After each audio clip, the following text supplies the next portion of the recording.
विद्यार्थी मित्रांनो नमस्कार। आजच्या भागामध्ये आपण लेखक प्रवीण दवणे यांचा माणूस बांधूया हा जो एक पाठ आहे तो आपण बघणार आहोत। आता माणूस बांधूया म्हणजे काय? माणसाला प्रत्यक्ष बांधणं तर बिलकुल तसा अर्थ नाही या ठिकाणी।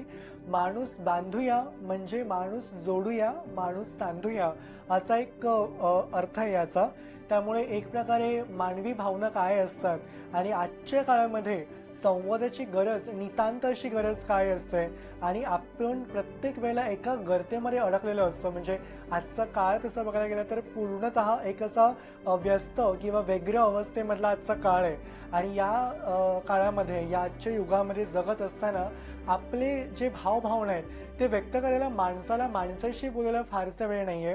त्यामुळे इथे कुठेतरी माणसाशी असलेली जी नाळ आहे किंबहुना जो बंध आहे तो कुठेतरी चुकतोय का, तुटतोय का याची कुठेतरी शंका आपल्याला मनाला एक चाटून जाते, मनाला आपल्याला भोवते। त्यामुळे प्रवीण दवणे यांनी जे माणूस बांधूया हे जे शीर्षक दिलंय यातनं असं स्पष्ट होतं की एक प्रकारे माणसाची माणुसकी टिकवून धरायची आहे। त्यासाठी काय महत्वाचं आहे तर आपण पाठाच्या परिचयामध्ये काही जर की पॉइंट्स बघितले तर त्यातला संवाद हा अतिशय महत्वाचा आहे। आता संवाद म्हणजेच काय तर तो एक माणूस मनाचा धर्म मानला जातो। माणसाने माणसाशी बोलणं, हितगुज करणं, गप्पा गोष्टी करणं आणि त्यातनं आपले विचार समोरच्यापर्यंत प्रसवणं आणि पोहोचवणं या दोन्ही गोष्टी किंवा किंबहुना संवाद याचं जे महत्व आहे आपल्या आयुष्यातलं हे फार मोठं आहे। आणि हे आपण आज जर जाणलं नाही तर मला असं वाटतं की येणारा काळ, भविष्यकाळ हा तितकाच आपला आम्हा सर्वांसाठी तितकाच दाहक असू शकतो। त्यामुळे प्रत्येक विद्यार्थ्याला या ठिकाणी प्रवीण दवणे यांनी एक वेगळा आशय, वेगळा अर्थ या ठिकाणी सांगितलेला आहे। मने एकमेकांना सुसंवादाने जोडण्याचा ध्यास आपण घेतला पाहिजे। आपले जे मन आहेत, आपल्या जे भावना आहेत, हृदय एकमेकांना जोडणं म्हणजेच काय करणं तर आपण माणूस माणसाशी जोडणं, तो टिकवणं, केलेली मैत्री ही टिकवणं ही तितकंच गरजेचं असतं। आणि एकदा का जर ते संबंध जुळले असतील, नाती जुळली असतील तर ती शेवटपर्यंत टिकवणं, ती धरून ठेवणं, त्यांच्यावरती पकड ठेवणं हे जास्त गरजेचं असतं। म्हणून सुसंवादाने जोडण्याचा ध्यास म्हणजेच काय तर प्रत्येक नात्यामधला संवाद हा असला पाहिजे, ती ओल असली पाहिजे नात्यामधली, तो जिव्हाळा असला पाहिजे। जर या सगळ्याच गोष्टी असतील तर कदाचित माणूस हा टिकून राहील कायमपणे आणि तो कधी भंग पावणार नाही। त्यानंतर मोबाईल, इंटरनेटच्या जमान्यातील आजच्या पिढीचा प्रत्यक्ष संवाद तुटत चालल्याची खंत प्राध्यापक प्रवीण दवणे यांनी व्यक्त केली या पाठाच्या माध्यमातून। खरं तर हे वास्तव आहे आजच्या काळातलं की तरुण पिढी आहे ही मुळात मोबाईल, इंटरनेटच्या एका कुठेतरी एकच जाळ्यामध्ये अडकलेली आहे आणि त्यामुळे त्या पिढीला भान नाहीये, स्वतःचं आत्मभान नाहीये, समाजाचं भान नाहीये, भोवताली काय सुरू आहे काय नाही सुरू आहे, माणूस आहे, जगतोय, सोबत आहे की तो नाहीये, अदृश्य आहे, या कोणत्याच गोष्टीचं आजच्या पिढीला भान नाहीये। आणि हे समाजाचं विदारक वास्तव प्राध्यापक प्रवीण दवणे यांनी या पाठाच्या माध्यमातून मांडलेलं आहे। आणि म्हणूनच हे जर टिकवायचं असेल किंवा आपल्याला माणूस पण टिकवायचा असेल तर मला असं वाटतं की प्रत्येक माणसाने स्वतःमधला संवाद जागृत करणं ही आजच्या काळाची नितांत गरज आहे असं वाटतं। शेवटचा जो यातला परिचय तो म्हणजे केवळ यंत्र संवादापेक्षा प्रत्यक्ष माणूस बांधणाऱ्या हृदय संवादाचा आग्रह लेखक प्रवीण दवणे यांनी या ठिकाणी घेतलेला आहे। संवाद फक्त आणि फक्त संवाद, जितकं शक्य आहे तितकं बोला, स्वतःला अभिव्यक्त करा, व्यक्त व्हा, यावरतीच प्राध्यापक प्रवीण दवणे यांनी भर दिलेला आहे। कारण आजच्या काळाची गरज तीच आहे। आपण बघतो समाजामध्ये बरेच अशी लोक असतात ज्यांना स्वतःचं दुःख स्वतःमध्ये साठवून ठेवतात आणि एकदा का ते दुःख साचत गेलं की त्या व्यक्तिमत्वाला, त्या भावनेला किंबहुना त्यांच्या आयुष्याला एक साचेबद्धता प्राप्त होते। आणि साचेबद्धता प्राप्त झाल्यामुळे होतं काय की माणसाची मानसिक संकट जास्त वाढतात, तणाव जास्त वाढतो, संघर्ष जास्त वाढतो आणि पूर्णतः मानसिकदृष्ट्या त्या व्यक्तीचं, त्या माणसाचं खच्चीकरण होतं, जेणेकरून त्याचा एक विपरीत परिणाम त्याच्या आयुष्यावरती होतो आणि नकारात्मकतेला तो आमंत्रण देतो। त्यामुळे एक प्रकारचं हे सगळं टाळण्यापेक्षा यंत्रसंवाद, फक्त आपण व्हॉट्सअपवरचे मेसेजेस टाकतोय, आपण व्हॉट्सअपवरचे जे आभासी बोलणं, एक टेक्निकल आपण जे तांत्रिक जगात जे जगतोय हे मुळात कुठेतरी चुकीचं आहे। आणि यामुळे यंत्रसंवाद फक्त महत्त्वाचा नाहीये, व्हिडिओ कॉलवरती फक्त ओठ हलताना दिसतात, शब्द फक्त ऐकायला येतात, पण तो माणूस जाणवत नसतो, कारण तो एका काचेच्या पलीकडे असतो. हे हे जे सत्य आहे आजच्या काळातलं, हे इतकं भावनास्पर्शी, इतकं भावस्पर्शी आहे की यामध्ये एक खंत आहे. आणि हीच खंत प्राध्यापक प्रवीण दवणे यांनी त्यांच्या माणूस बांधूया या पाठाच्या माध्यमातून त्यांनी ठायी ठायी व्यक्त केलेली आहे. यांचं नेमकं काय म्हणणं आहे, त्यांना काय म्हणू पाहता येते, हे आपण आता बघितलेलंच आहे. यानंतर पुढे वळूयात, ते म्हणजे स्वमत. स्वमतात म्हणजे या पाठामध्ये जे महत्वाचे जे प्रश्न आहेत त्या ठिकाणी आपण बघूया आता. तर यातला जो पहिला प्रश्न आहे स्वमतातला, तो म्हणजेच मानवी जीवनात संवादाचे महत्व याविषयीचं तुमचं मत स्पष्ट करा. आता संवादाचं महत्व जे आता मी मगाशी म्हटलं तेच पुढे तुम्ही त्यातलेच मुद्दे तुमच्या उत्तरामध्ये घ्यायचे. सुरुवातीची अशी करायची, मुळात माणूस हा एक समाजशील प्राणी आहे, तो समाजप्रिय प्राणी आहे. माणूस हा एका समाज गटात राहतो, तो कुटुंबात राहणारा प्राणी आहे. त्यामुळे प्रत्येक व्यक्तीमधला जो एक संवाद आहे तो तितकाच सकस असणं जास्त गरजेचं आहे. आणि संवादाविना त्या कुटुंबाला किंबहुना त्या नात्याला अर्थ नसतो. मग ते नातं कोणतंही असू दे, आई वडिलांमध्ये नातं असू दे, मित्र मैत्रिणीमध्ये नातं असू दे, किंबहुना पती पत्नीचं नातं असू दे, एखाद्या प्रियकर किंवा प्रेयसीमध्ये नातं असू दे, प्रत्येक नात्याचे पदर वेगवेगळे आहेत, मात्र गोष्ट एकच आहे आणि ती गोष्ट म्हणजे संवाद. मुळात संवाद नसेल तर त्या नात्याला अर्थ नसतो, नात्यामध्ये ओलावा नसतो. आणि म्हणूनच संवादाची गरज ही प्रत्येक नात्यामध्ये आहे आणि ती तितकीच महत्वाची आहे. म्हणूनच मानवी जीवनात संवादाचे महत्व स्पष्ट करताना आपल्याला जागतिकीकरणाचा मुद्दा या ठिकाणी महत्वाचा वाटतोय. जागतिकीकरणाची सुरुवात म्हणजे आपण जे इंग्लिशमध्ये ग्लोबलायझेशन आपण जे म्हणतो, 1990 काळाच्या नंतर जागतिकीकरणाला सुरुवात झाली. आणि मग त्यानंतर प्रायव्हेटायझेशन म्हणजे आपण जे खाऊजा संस्कृती म्हणतो, खाऊजा, खाजगीकरण, उदात्तीकरण आणि जागतिकीकरण या 3 गोष्टींची जेव्हा भरभराट झाली तेव्हा मात्र माणसाला फक्त पैसा महत्वाचा वाटू लागला. पैशामुळे सगळ्या गोष्टी साध्य करता येतात असंच एक माणसाचा भ्रम झाला. शिक्षणाने आपल्याला ज्ञानप्राप्ती होते. प्रत्येक व्यक्तीच्या आयुष्यात शिक्षण ही महत्वाची गोष्ट आहे. परंतु शिक्षण हे जेव्हा सुद्धा पैशासाठी होतं तेव्हा सगळंच म्हणजे जे घरदारं असतात, मंदिरं असतात, यांची सुद्धा दुकानं होतात आणि दुकानांचा जो व्यवहार असतो तो फक्त देवघेवीतला असतो. तिथे मात्र कुठला भाव नसतो, मात्र पैसा असतो. आणि पैशाची जी एक भाषा असते तीच मुळात खरेदी विक्रीची असते. आणि इथेच माणसाचं चुकतं.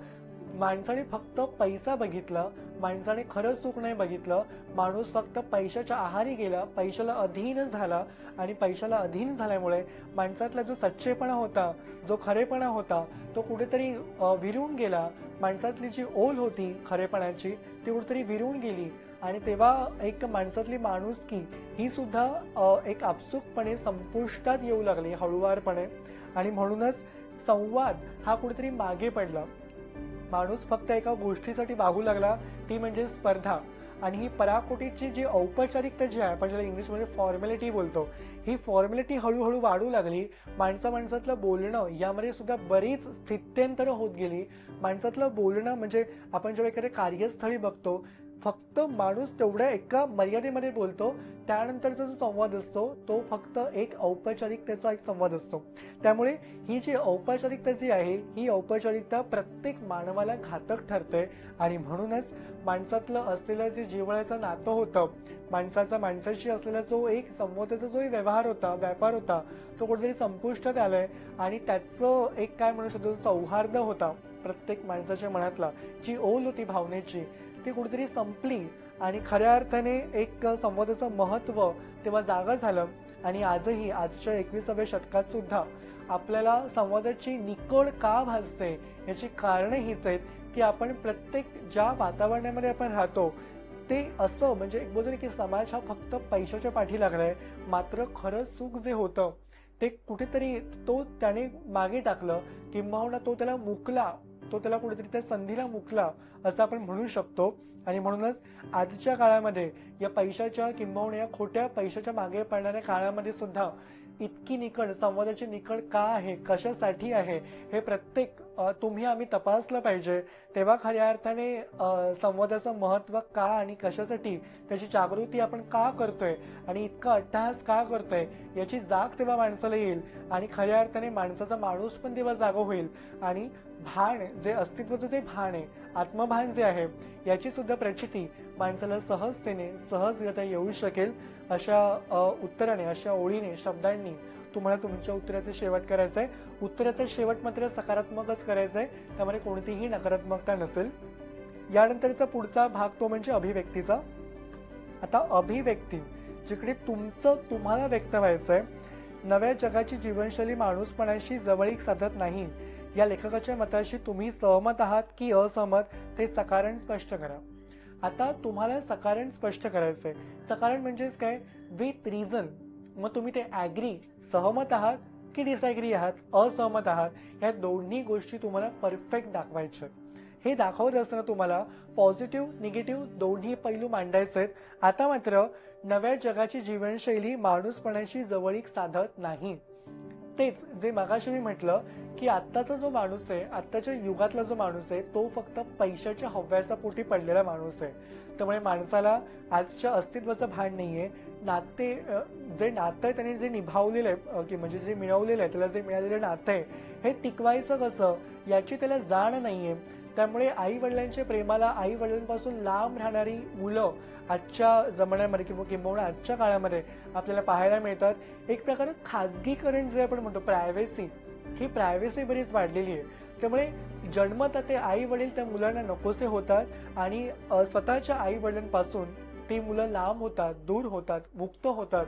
एक प्रकारे आपलं स्वतःचं सुख हे त्यांना हवंहवंसं वाटतं, महत्वाचं वाटतं आणि एक प्रकारे नव्या विचारसरणीला किंबहुना नव्या कल्पनेला, नव्या विश्वासाला, आपण जे इंग्लिशमध्ये न्यू आयडियाज अँड बिलीव्स आपण जे बोलतो, या सगळ्या गोष्टींना ते अधीन होतात आणि एक प्रकारे न्यू आयडियोलॉजी, नवीन विचारसरणी आपल्याला महत्वाची वाटते. परंतु ह्या सगळ्या गर्तेमध्ये, स्पर्धेच्या सगळ्या या काय म्हणतात आवाक्यामध्ये, आपण मात्र जे खरं आपण कशासाठी जन्म घेतला, किंबहुना कुटुंब ही साखळी काय असते, नातं काय असतं, माणूस पण काय असतं, या सगळ्याशी कोणतंच नातं किंबहुना कोणतंच ओलावा नसलेला माणूस आपल्याला पाहायला मिळतो. रोजचं कार्यालयीन वेळ जी काय असते, ऑफिशियल टायमिंग आपण जे म्हणतो, ऑफिसला जायचं, ऑफिसवरून यायचं, रोजची काही रोजीरोटी असेल, पैसा असेल तो मिळवायचा आणि मात्र उद्याचा दिवस कधी येतोय, कसा जाईल, याची मात्र चिंता व्यक्त करत बसायची. मात्र आजचा जो क्षण आहे, वर्तमान जो आहे, तो वर्तमान मात्र पूर्णपणे तो माणूस विसरतोय. त्यामुळे वर्तमानाचं भान न राहिलेला माणूस आणि अशी ही पिढी जी माणूसपणाशी जवळीक नाही साधत, माणूसपणाशी म्हणजे कोणतीच नाळ नाहीये त्या गोष्टीशी, किंबहुना त्यांना ते स्वारस्य, आपण ज्याला इंग्लिशमध्ये इंटरेस्ट म्हणतो, स्वारस्य नाही राहिलेलं आहे. माणसाचा माणसामध्ये रस नाही राहिलेला आहे आणि माणूस हा पूर्णपणे नीरस झालाय. म्हणजे त्याला कोणत्याच गोष्टीमध्ये इंटरेस्ट नाही राहिलेला आहे. आणि अशा प्रकारे एक आपण म्हणतो की जर माणसाला माणसाची जर जाण नसेल तर तो पुढचं नातं कसं काही टिकवणार, याचा दाखला इथे महत्वाचा ठरतो. कारण आपण जर आत्तापासून जर आपण व्यवस्थित म्हणजे त्या एका फ्लो काय म्हणतात प्रवाहामध्ये आलो तर खरेपणाने आपण येणारी पिढी आपण चांगल्या प्रकारे आपण टिकवू शकू. अन्यथा आपण आपले जीवन हे आजच संपुष्टात आलं असं आपण म्हणू शकतो. त्यामुळे वर्तमान हा जास्त महत्वाचा आहे आणि हा वर्तमान जर टिकवायचा असेल, तो जर सुयोग्यपणे सुबकपणे चांगल्या प्रकारे घालवायचा असेल, त्याला जर वेगळे पैलू पाडायचे असतील, ज्याप्रमाणे हिऱ्याला कोंदण चढवलं की ते हिऱ्याचं वैभव वाढतं असं आपण म्हणतो, त्याप्रमाणे माणसाला जर माणुसकी टिकवायची असेल तर मला असं वाटतं की संवादाचं जे मूळ, जे बीज कशामध्ये, तर आपण प्रत्येकाने जर पारखलं, ओळखलं तर नक्कीच माणूस पण हे उत्तम प्रकारे टिकू शकतं. आणि अशा प्रकारे मी या मताशी सहमत आहे असं उत्तराची सुरुवात करून शेवट तुम्हाला तेच करायचंय की होय, मला हे विधान, वरील विधान मला महत्वाचं वाटतं, मोलाचं वाटतं आणि हीच संवाद, हीच आपल्या काळाची निकड आहे, आपली गरज आहे, आपली आवश्यकता आहे. म्हणजे मूलभूत गरजा आपण जे बोलतो की अन्न, वस्त्र, निवारा, शिक्षण आणि वीज, याच्या पलीकडे संवाद ही 6वी गरज मला महत्वाची वाटते. आणि हेच आपल्या आजच्या काळाचं काय म्हणू शकतो, आपल्या माणूसपणाचा गमक असेल, माणूसपणाचा एक वेगळा आशय असेल, अर्थ असेल असं मला वाटतं. आणि अशाप्रमाणे तुम्हाला तुमचं उत्तर संपवायचंय. पुढच्या प्रश्नाकडे आपण वळूया शेवटच्या. तो म्हणजे इथे माणूस दिसत होता पण जाणवत नव्हता, ओठ हालत होते पण साथ पोचत नव्हती. या विधानाचा तुम्हाला कळलेला अर्थ लिहा. हे सगळे प्रश्न अतिशय महत्वाचे आहेत. आत्ता जो प्रश्न सांगतो तोही तितकाच महत्वाचा आणि मोलाचा आहे. आता माणूस दिसत होता मात्र जाणवत नव्हता. आपण बघतो की बऱ्यापैकी लोकांनी काचेचे महाल बांधलेत. काचेच्या महालामध्ये फक्त माणसाची हालचाल दिसते. ज्याप्रमाणे आधीची जी घरं होती, आधीच्या घरांमध्ये आपण शेजारी पाजाऱ्यांच्या घरी जायचो किंवा त्यांची भाकरी आपल्या घरात पडायची, आपली भाकरी त्यांच्या घरात पडायची. हा एक सौहार्द होता. मात्र आत्ताच्या काळामध्ये हा सौहार्द कुठेतरी मिटलाय. फक्त माणूस चालतोय, माणसाची हालचाल दिसते, माणसाचे हात दिसतायत, माणसाचे पाय दिसतायत, माणसाची पावलं पडताना दिसतायत, मात्र ओठ हालतायत, मात्र शब्द मात्र येत नाहीये, सूर मात्र येत नाहीये. आणि हेच इथे कुठेतरी संवेदनशीलता काय आहे तर ती इथे आपल्याला दिसते. आपण म्हणू शकतो की आजच्या या काळामध्ये म्हणजे आता जे म्हटलं तेच पुन्हा तुम्ही उत्तरामध्ये लिहू शकता. पराकोटीची औपचारिकता आपण जी बघतो आजच्या काळामध्ये, ही पराकोटीची औपचारिकता फक्त स्पर्धेसाठी, कॉम्पिटिशन, फक्त माणसाला जिंकायचंय, कधी आपल्या ह्याच्यावरती तो आरूढ होतोय, विजय कधी मिळवतोय आणि कधी तो पूर्णपणे स्वावलंबी होतोय, हे फक्त तो बघतोय. मात्र या स्पर्धेच्या मागे धावता धावता एक दिवस असाही येऊ शकतो की माणसाला एकटेपण येऊ शकतो आणि या एकटेपणामध्ये माणसाचं खच्चीकरण हे कोणत्या क्षणी, कोणत्या ठिकाणी आणि कसं होईल हे सांगता येत नाही. आणि म्हणूनच आजच माणसाला झडझडून जागा होण्याची गरज आहे की संवाद काय आहे, कशा प्रकारे आहे, हा आपण तुम्ही आम्ही तपासला पाहिजे. खरं तर सुख हे प्रत्येक गोष्टीमध्ये असतं. तुम्ही असं लिहू शकता की माणसाला फक्त आयुष्य ही एक मोठा प्रवास आहे. आपण जी लॉंग जर्नी आपण जे म्हणतो इंग्लिशमध्ये, ही दीर्घ साखळी आहे, दीर्घ प्रवास आहे जो कधीच न संपणार आहे. कधी ना कधी त्याला एक विराम आहे, परंतु जी मधली पोकळी आहे आयुष्यातली ती मात्र स्वानंदाने, स्वानुभवाने आणि उत्तमपणे कशी आनंदून घालायची किंबहुना त्यामध्ये कसे वेगळे क्षण आपण ओतायचे हे खरं तर आपलं कर्तव्य आहे. मात्र आनंदाला माणूस मुकलेला आहे आणि म्हणूनच इथे संवाद नाही होते, इथे फक्त ओठ हालतायत, मात्र शब्द हे त्याच्या मुखातनं, त्याच्या तोंडातनं जाणवत नाहीयेत. कारण माणसाचे शब्द हे माणसाच्याच अंतरंगामध्ये कुठेतरी खिन्न पडलेत, कुठेतरी बंदिस्त झालेत. त्या काचेच्या महालामध्येच ते शब्द कुठेतरी काय म्हणतात जेरबंद झालेत. अशा प्रकारची स्थिती आजच्या काळामध्ये आहे आणि म्हणूनच माणसाची साध ही माणसापर्यंत पोहोचत नाहीये.